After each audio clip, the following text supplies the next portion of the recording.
먼저 따르는 사람입니다. 자신의 운명에 순응하면서 다른 사람을 위한 삶을 사는 것이 종의 모습입니다. 이 하갈이 아브라함의 아내 사라의 몸종이었습니다. 여러분, 우리가 알다시피 사라는 대단한 주인입니다.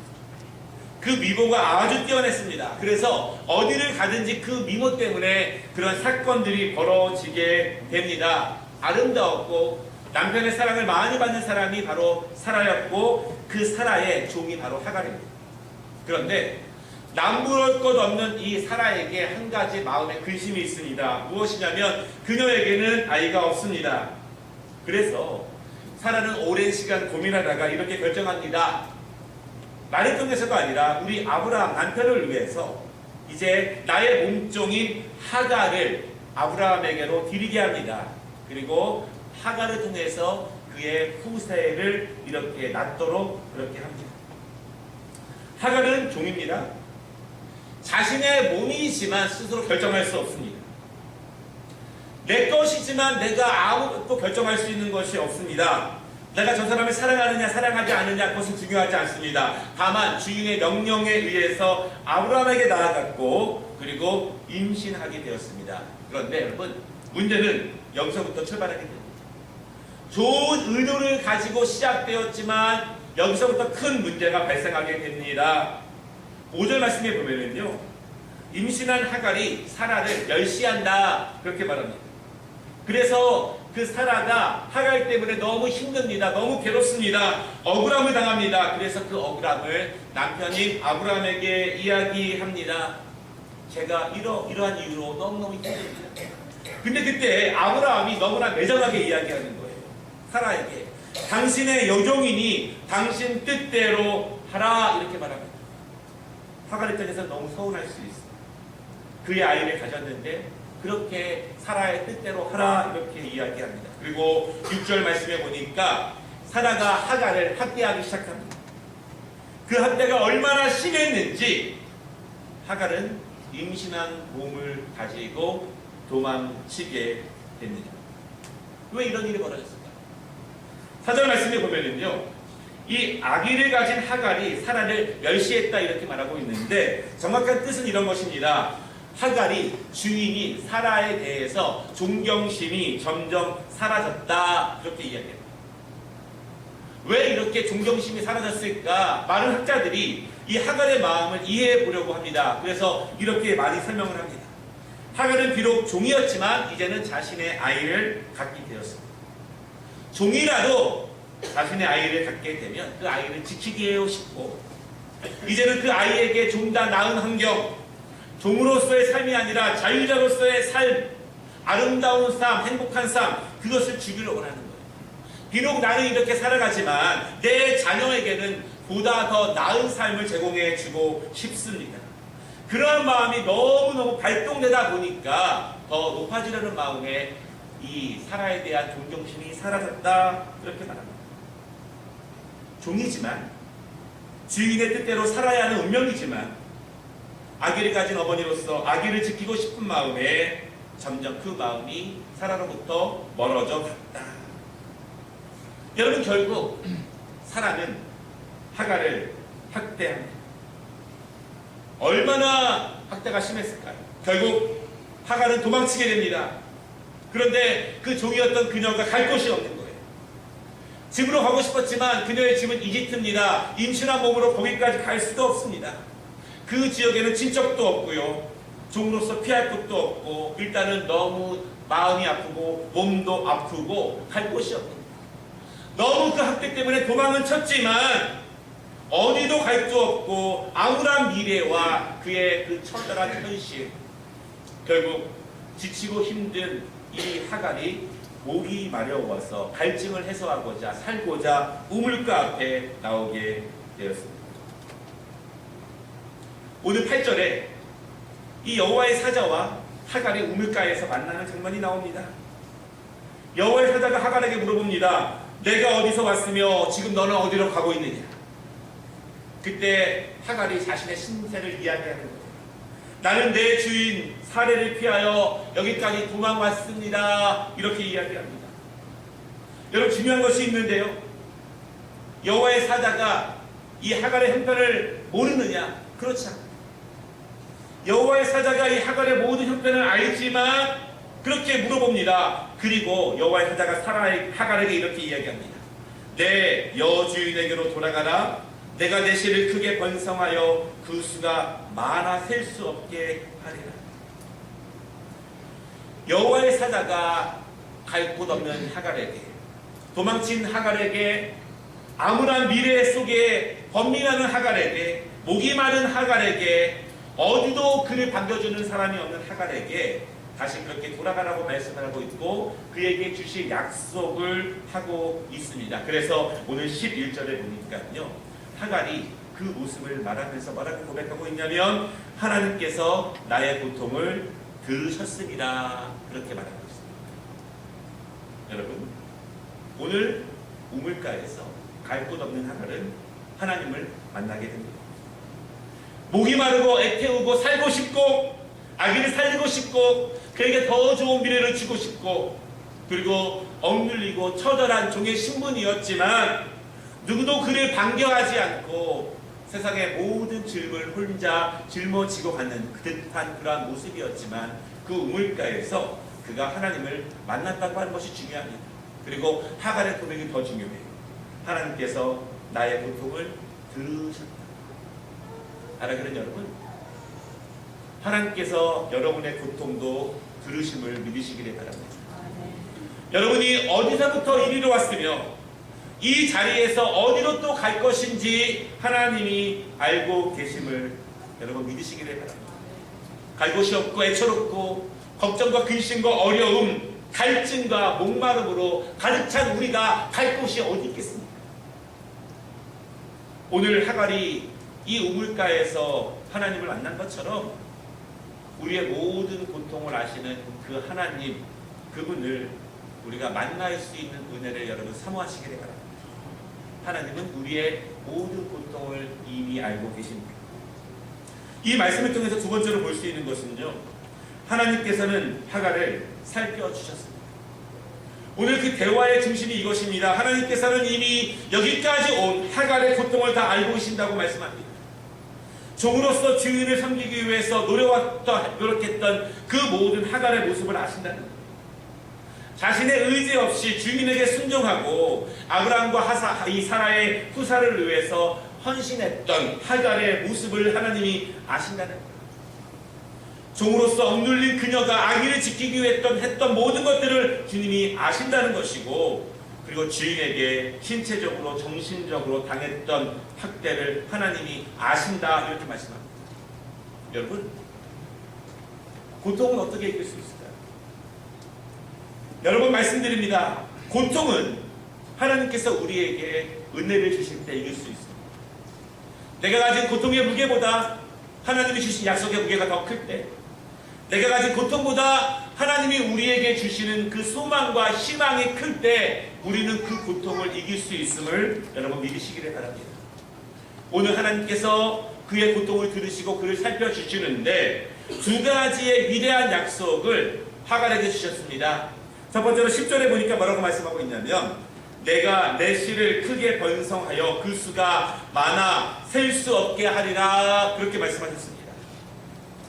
그 여종 하갈의 뱃속에 있는 아기를 통해서 수많은 민족을 이루게 하신다고 하시는 약속입니다. 여러분, 그런데 이 약속이 어디서 본 것 같지 않습니까? 이 10절에 있는 약속은요, 하나님께서 믿음의 사람 아브라함에게 주신 축복과 거의 유사한 그런 축복입니다. 아브라함은 믿음의 조상이었습니다. 믿음이 있었습니다. 강건했습니다. 그러나 아무 보잘것없이 애처롭게 울며 그 우물가로 나온 하갈에게 하나님께서 아브라함에게 버금가는 언약을 주셨다는 사실을 우리가 기억해 보아야 합니다. 하나님은 하갈의 고통을 아십니다. 하갈의 눈물을 아시고 하갈의 목마름을 아십니다. 그리고 그녀에게 다시 돌아가서 강건하게 승리할 수 있는 언약을 주셨다는 사실을 여러분 믿으시기를 바랍니다. 오늘 두 번째로 하갈이 하나님께 받은 약속이 있는데요, 11절 보니까 이렇게 말씀하고 있습니다. 아들을 낳으리니 그 이름을 이스마엘이라 하라, 이렇게 말합니다. 여러분, 이 약속이 어디서 본 것 같지 않습니까? 마태복음에 보면은요, 천사 가브리엘이 수태고지, 즉 이 하나님의 아들 예수 그리스도가 마리아의 몸을 통해서 탄생할 것을 예언하는 약속과 거의 같은 약속입니다. 아들을 낳으리니 그 이름을 예수라, 아들을 낳으리니 그 이름을 임마누엘이라 하라. 하나님께서 이 하갈에게 예수님의 탄생에 버금가는 그 약속을 주시게 됩니다. 하나님은 하갈의 고통을 하시고 그리고 고통을 이길 수 있는 소망을 주셨습니다. 고통은 컸지만 힘들지만 하나님이 능히 감당할 수 있고 이길 수 있는 소망을 주셨기 때문에 하갈은 그 소망을 가지고 다시 집으로 돌아가게 됩니다. 여러분, 지난 일주일간 얼마나 힘드셨습니까? 땀 흘리고 눈물 흘리고 내 뜻대로 안 되는 일들이 너무너무 많이 있었습니다. 사실은 우리가 지금 나온 것은 어떤 의미로 우는 것 같아요. 말씀을 사모하고 기도를 사모하고 하나님의 은혜가 사모하고 목마르고 갈증을 느껴서 아버지를 만나러 이 자리에 옵니다. 우리는 내일 다시 그 고통의 순간, 아픈 현장, 땀을 흘리고 수고해야 되고 내 육신이 아픈 그 현장으로 다시 돌아가게 됩니다. 어떻게 이길 수 있을까요? 하나님이 우리에게 은혜를 주셔야만, 하나님이 우리에게 소망을 주셔야만, 하나님이 우리를 만져주셔야만 똑같은 현장으로 나아가지만 우리가 그것 가지고 승리할 수 있음을 여러분 믿으시기 바랍니다. 하나님은 하갈에게, 고통 가운데 있는 하갈에게 소망을 주셨습니다. 사랑하는 여러분, 오늘 이 예배를 통해서 하나님이 여러분에게 주시는 소망을 붙잡으시기 바랍니다. 우리의 목마름, 우리의 고통, 우리의 갈증은 다양합니다. 그러나 하나님께서 우리의 아픔을 이미 아시기 때문에 오직 우리의 목마름을 해결하실 분은 하나님이라는 믿음으로 주 앞에 나아간다면 오늘 하갈을 만져주시고 하갈에게 약속을 주신 하나님께서 저와 여러분에게도 그 소망을 주실 것을 분명히 믿으시기를 바랍니다. 오늘도 말씀 가운데, 예배 가운데 하나님이 주시는 그 소망 가지고 이 한 주간 믿음으로 승리하시기를 바랍니다. 하갈이 하나님을 만났습니다. 그리고 18절에 그녀가 하나님을 부릅니다. 엘로이. 그 뜻은요, 하나님이 나를 살피고 계셨다, 이런 뜻입니다. 하갈이 고백합니다. 나는 종이었고, 나는 억울했고, 나는 살고 싶었고, 나는 학대를 당했습니다. 그런데 이 우물가에서 내가 목이 말라 찾아온 이 우물가에서 하나님이 나를 만나주셨습니다. 이미 하나님은 나를 알고 계셨고 그분은 나를 살펴주시는 하나님이십니다. 엘로이, 나를 살펴주시는 하나님, 이렇게 고백하고 있습니다. 여러분, 우리 교회 셀 이름들도 하나님의 이름이지 않습니까? 성경에 하나님의 이름이 여러 번 나오고 있는데 성경 말씀에서 하나님의 이름을 최초로 만든 사람이 바로 하갈입니다. 엘로이, 나를 살펴주시는 하나님. 하나님이 하갈을 살펴주셨습니다. 그 하나님께서 오늘도 우리를 살펴주심을 믿으시기 바랍니다. 우리는 여러 가지 아픔을 가지고, 목마름을 가지고, 갈증을 가지고 주 앞에 나왔습니다. 하나님은 우리의 고통을 알고 계시기 때문에 우리가 하나님만 바라보고 주의 은혜만 바라보고 나아갈 때 하나님께서 우리의 모든 고통 가운데 우리를 살펴주십니다. 오늘 하갈은요, 하나님을 만났기 때문에 그 고통을 이기게 됩니다. 저와 여러분, 우리 모든 성도들, 우리가 이 땅에서 감당해야 될 육체의 질병들, 마음의 질병들, 삶의 무게들, 환경들, 어려움들, 내일 또다시 펼쳐질 그 어려운 환경들, 우리가 그것을 이길 수 있는 것은 예수 그리스도를 만나서 하나님이 우리에게 힘 주시고 은혜 주시고 소망 주시고 능력 주시고 능히 감당할 수 있는 은혜를 주셔야만 우리가 승리할 수 있음을 여러분 믿으시기를 바랍니다. 똑같은 일, 똑같은 문제를 만나지만 거기에 넘어지는 사람이 있고 좌절하는 사람이 있고 포기하는 사람이 있지만 넉넉히 승리하는 사람도 있습니다. 예수를 만나고 그분이 우리의 목마름을 해결해 주신다면 우리는 이 한 주간도 이 세상에서 우리의 인생 가운데 우리의 모든 것을 아시고 살피시는 하나님의 은혜로 승리할 수 있음을 여러분 믿으시기를 바랍니다. 여러분 목마르다면, 배고프시다면, 갈증이 있다면 하갈처럼 우물가로 나오시기를 바랍니다. 그 우물가에서 우리 하나님을 만나시기를 바랍니다. 말씀을 마치겠습니다. 요한복음 4장에 보면은요, 오늘 하갈과 매우 비슷한 여인이 우물가에서 예수님을 만나게 됩니다. 그 여인은 뜨거운 대낮, 그 사막 지역에서 너무 더워서 아무도 나오지 않는 우물가에 홀로 나오게 됩니다. 누가 볼까봐 혹시라도 사람들의 눈에 띄지 않기 위해서 뜨거운 태양을 맞으며 그 우물가로 나옵니다. 뜨거운 태양이지만 물이 필요하기 때문에 갈증이 있고 목마르기 때문에 그 우물가에 나왔습니다. 그때 그 자리에서 예수님을 만나게 되었습니다. 그리고 주님을 만나서 인생의 목마름이 해결되게 됩니다. 그 여인은 남편이 5이나 있다고 말합니다. 그리고 지금의 그 남자도 남편이 아니라고 이야기합니다. 사랑에 굶주렸고 여러 번 속았고 마음의 아픔은 쌓여갔고 삶의 의미와 목적을 상실한 지는 이미 오래되었습니다. 의지할 사람도 없고 삶의 짐이 무겁습니다. 사람들의 따가운 그 시선도 힘듭니다. 그때 그 우물가에서 예수님을 만나게 되었습니다. 단지 나의 육신의 갈증을 해결하기 위한 물을 찾으러 왔지만 인생의 목마름을 해결하는 그 생명수 되신 예수 그리스도를 우물가에서 만나게 되었습니다.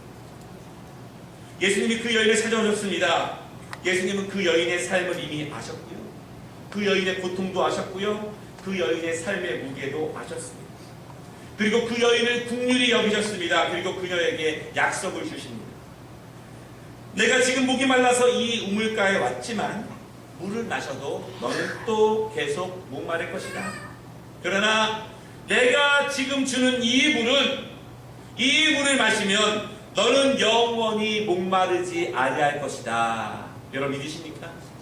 오직 예수 그리스도, 그분을 내 마음의 주인으로 모시고 오직 그분을 내 마음의 생명으로 모시고 나아갈 때 우리가 비록 육신의 고통에 그 목마름을 가지고 주 앞에 나왔지만 주님을 만나면 주님은 우리의 육신의 현재의 목마름뿐만 아니라 우리의 영혼의 목마름도 해결하실 분은 오직 예수 그리스도라는 사실을 여러분 믿으시기를 바랍니다. 여러분 한번 목이 마르면 물을 먹습니다. 그러나 또 목마릅니다. 우리는 계속해서 갈증을 느낄 것입니다. 이 세상을 살아가는 동안 우리는 그때마다 우물가로 나와요. 주님의 말씀을 받으러, 주님의 은혜를 받으러 그 우물가에 나와야 합니다. 그래서 시편 기자가 이렇게 말합니다. 사슴이 시냇물을 찾아 갈급한 같이 내 영혼이 여호와를 찾아 갈망하나이다. 바라기는 여러분, 오늘 하갈도 우물가에서 하나님의 사자를 만남으로 생명을 얻었습니다.